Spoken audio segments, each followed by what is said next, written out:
21वीं सदी भारत की सदी है, जहां भारत युवा शक्ति, महिला भागीदारी और अभूतपूर्व विकास के संगम से विकसित भारत की एक मजबूत आधारशिला रख रहा है।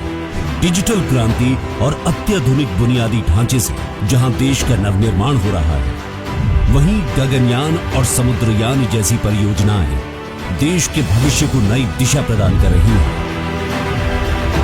नमो भारत की द्रुत गति हो या आदित्य L1 की सफलता, 200 गीगावाट अक्षय ऊर्जा का लक्ष्य हो या मेक इन इंडिया द्वारा आत्मनिर्भरता, इंडिया AI के तहत नए अवसर हो या खेल जगत में ऐतिहासिक प्रदर्शन, हर क्षेत्र में हमारा देश माननीय प्रधानमंत्री श्री नरेंद्र मोदी जी के कुशल नेतृत्व में नए कीर्तिमान स्थापित कर रहा है, जिसमें देश का युवा भी अपना पूरा योगदान दे रहा है।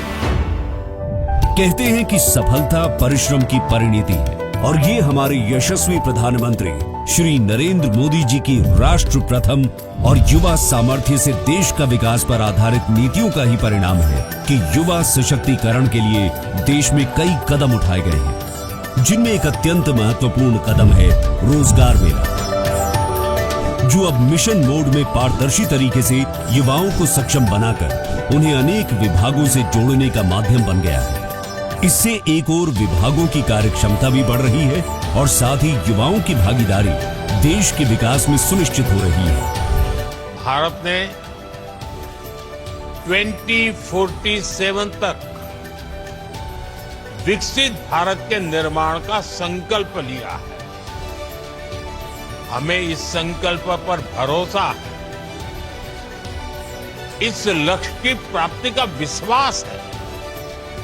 वो इसलिए क्योंकि भारत में हर नीति, हर निर्णय के केंद्र में भारत का प्रतिभाशाली युवा है। रोजगार मेलों की इसी अनवरत श्रृंखला में आज एक बार फिर 51,000 से भी अधिक नियुक्ति पत्र पूरे देश में वितरित किए जा रहे हैं, जिसमें वित्त मंत्रालय, डाक विभाग, रेल मंत्रालय, गृह मंत्रालय, स्वास्थ्य एवं परिवार कल्याण मंत्रालय, श्रम मंत्रालय और अन्य प्रमुख विभाग एवं संस्थान शामिल हैं। इन रोजगार मेलों की सफलता का प्रमाण है कि आज युवाओं को नौकरियों के लाखों अवसर प्रदान किए जा रहे हैं, जो पहले की सरकारों के मुकाबले 1.5 गुना है। माननीय प्रधानमंत्री श्री नरेंद्र मोदी जी के विकसित भारत के संकल्प, कड़ी मेहनत व प्रभावी मार्गदर्शन ने आधारभूत संरचना के निर्माण, वंचितों को वरीयता और आर्थिक समृद्धि पर विशेष ध्यान केंद्रित करते हुए युवाओं के सुदृढ़ भविष्य की नींव रखी है। युवाओं के सपनों को साकार करती ये पहल विकसित भारत 2047 के लक्ष्य को भी सशक्त कर रही है।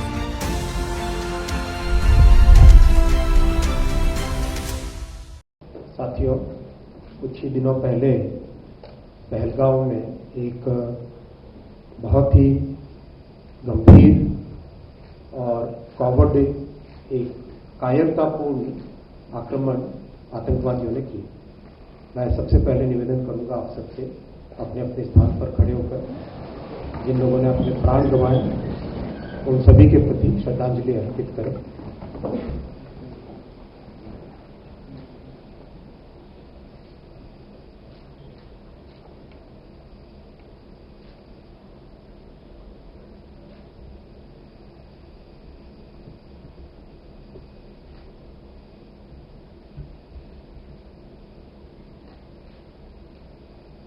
ओम शांति।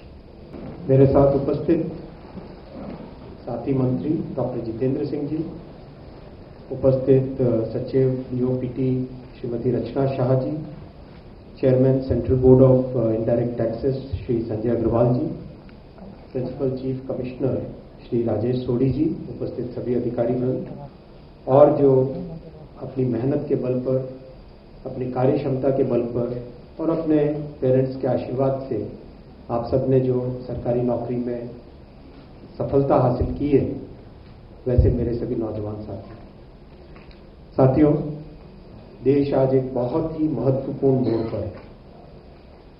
एक तरफ भारत को अपनी एक नई पहचान मिल रही है और दूसरी तरफ हमारे दुश्मन एक साथ इकट्ठा होकर हमें कमजोर करने के प्रयास कर रहे हैं।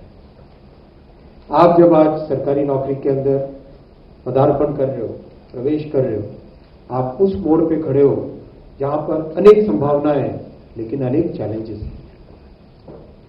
आप जब रिटायरमेंट की एज तक पहुंचोगे तब आप भारत एक नया देखोगे, एक विकसित भारत देखोगे। और ये फाउंडेशन, ये सपना और ये संकल्प संजोया है हमारे प्रधानमंत्री श्री नरेंद्र मोदी जी ने। राजनीतिक क्षेत्र में काम करने वाले लोग जनरली इतना लंबा, इतनी दूर की सोच नहीं रखते थे। इतिहास देखिए, आजादी 1947 में अंग्रेजों से मिली हमें। उसके बाद से जितने भी बड़े नेता हुए, क्या किसी ने कल्पना की कि भारत विकसित कब बनेगा, कैसे बनेगा, उसके लिए क्या करना पड़ेगा, आज क्या करना पड़ेगा, कल क्या करना पड़ेगा, उसके बाद क्या करना पड़ेगा? ये किसी ने सोची, किसी ने कल्पना, किसी ने ऐसा संकल्प रखा देश के साथ? नहीं रखा। लोग अपने वोट बैंक बनाते रहे, अपनी एक छोटी सी राजनीतिक क्षेत्र दायरे के अंदर काम करते रहे।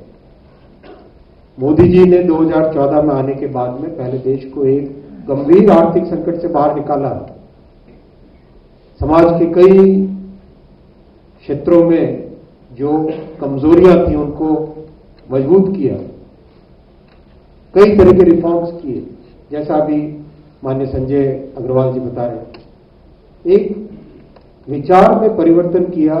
सरकार का जो समाज के प्रति दायित्व है उसमें एक बहुत बड़ा परिवर्तन लेके आए। और आज हमारे सामने एक बड़ा संकल्प है 2047 तक, जब भारत की अंग्रेजों से आजादी। ये बहुत पुराना राष्ट्र है, 5000 वर्षों की तो हमारा लिखित इतिहास है। इस पुराने राष्ट्र में एक कालखंड ऐसा आया जिसमें हम पीछे थे। आप देखो, अगर हम 1820 से लेके 2025 तक का कालखंड देखें, इस कालखंड को अगर आप छोड़ दो, उससे पहले जितना भी कालखंड है, जीरो से लेके जब से आर्थिक व्यवस्था की जानकारी दुनिया ने समझनी चालू की, तब से भारत हमेशा टॉप 2 इकोनॉमीज में गिना जाता था, हमेशा। या आप रिसर्च कर लें, आप यंग नौजवान हो, आप टेक्नोलॉजी सेवी हो, टेक सेवी हो, सभी ये रिसर्च करना। इस कालखंड को छोड़ दीजिए, 200 साल के इस कालखंड को, तो हमें वापस उसी कालखंड में, उसी हमारी प्रतिष्ठा में, उसी ताकत में हमें पहुंचना है। और वो काम करोगे आपसे, वो काम करोगे आपसे, क्योंकि आप सरकार के उन महत्वपूर्ण पदों पर आज ज्वाइन कर रहे हो जो भविष्य को बनाने वाले पद हैं, जो हमारे देश को विकसित भारत बनाने वाले पद हैं।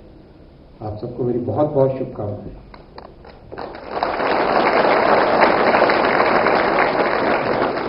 2-3 छोटे छोटे पॉइंट आपके सामने रखूंगा। पहला, अब तक करीब 15 रोजगार मेले हुए हैं। साथियों, इन 15 रोजगार मेलों में 10 लाख से अधिक नौजवानों को सरकारी नौकरी दी गई। 10 लाख। आप सोचिए, कुछ ऐसे दल भी हैं जो छोटी सी संख्या को इतना बड़ा करके बड़े बड़े एडवर्टाइजमेंट छापते हैं, लोगों को भ्रम में करने की कोशिश करते हैं। लेकिन मोदी जी का काम पक्का, सच्चे मन से, एक अच्छी भावना के साथ किया होगा। इसीलिए 10 लाख से अधिक लोगों को, नौजवानों को रोजगार के अवसर सरकार में मिले, केंद्र सरकार। उसमें केवल रेलवे का अगर हिस्सा देखें, मोदी जी के इन 11 वर्षों में 5,07,000 लोगों को रेलवे में नौकरी दी। 5,07,000। और अभी एज वी स्पीक 1,12,000 वैकेंसीज का रिक्रूटमेंट चल रहा है। 1,12,000 वैकेंसीज पे, और ये रिक्रूटमेंट की आप क्वालिटी देखिए। पिछला जब रिक्रूटमेंट हुआ था जिसमें 1,30,000 से ज्यादा नौजवानों को नौकरी दी गई रेलवे में, उसमें 2.5 करोड़ के आसपास एप्लीकेशंस थी, कैंडिडेट्स थे 2.5 करोड़। 90 शहरों में सेंटर्स, कई शिफ्टों में, 700-800 शिफ्टों में, 15 भाषाओं में, करीब 35-30 दिन तक एग्जाम चला। कहीं पे कोई कंप्लेंट नहीं, कोई पेपर लीक नहीं, कहीं पर कोई किसी नौजवान को अपने हक से, अपने रोजगार के अवसर से कोई हिला नहीं पाया। ये होती है मोदी जी के काम करने की कार्यशैली। इतना कठिन परिश्रम, इतना कठोर तप, ये तपस्या है एक तरीके से। मैं जस्ट एक लास्ट आपको बात करूंगा। जब भी आप अपने काम में कहीं पर भी कोई विषय में भ्रम हो, कोई चिंता हो कि क्या करना चाहिए, डिसीजन का एक पॉइंट आए, तो याद रखना, राष्ट्र प्रथम, सदैव प्रथम।